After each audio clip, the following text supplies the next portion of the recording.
টি-20 বিশ্বকাপ জেতার আমেজ এখনও ঘিরে আছে সমগ্র ভারতকে। খেলোয়াড়রা যে যার মতো উপভোগ করছেন জয় পরবর্তী সময়। ভারতীয় দলের ব্যাটিং স্তম্ভ বিরাট কোহলিও বেশ খোশমেজাজে স্ত্রী আনুশকা শর্মা ও সন্তানদের নিয়ে সময় কাটাচ্ছেন লন্ডনে।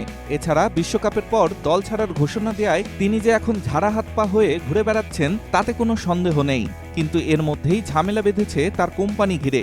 নিয়ম ভঙ্গের অপরাধে মামলা হয়েছে তার কোম্পানির ম্যানেজারের বিরুদ্ধে। জানা গেছে বিরাট কোহলির মালিকানাধীন একটি পানশালা বা পাব রয়েছে বেঙ্গালুরুতে। পাবটির নাম 18 কমিউন। এই প্রতিষ্ঠানের ম্যানেজারের বিরুদ্ধে নির্দিষ্ট সময়ের পরও পাব খোলা রাখার অভিযোগে মামলা হয়েছে। পুলিশ জানিয়েছে পাবটি রাত 1:30টা পর্যন্ত খোলা ছিল, যে সময় উচ্চস্বরে গানও বাজানো হচ্ছিল। কিন্তু নিয়ম হলো এই শহরে সর্বোচ্চ রাত 1টা পর্যন্ত পাব খোলা রাখা যায়। বিরাটের মালিকানাধীন পাবটি সেই সময়সীমা লঙ্ঘন করেছিল।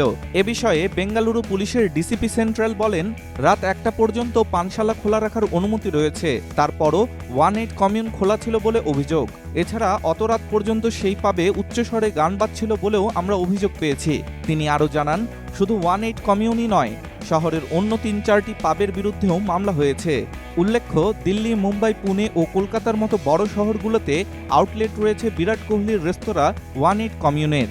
বেঙ্গালুরুতে পাবটি খোলা হয়েছিল গত ডিসেম্বরে।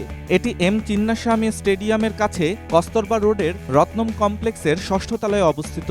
এখানে খাওয়ার সময় গ্রাহকরা শহরের আইকনিক কার্বন পার্ক এবং চিন্নাস্বামী স্টেডিয়ামের দৃশ্য উপভোগ করতে পারেন।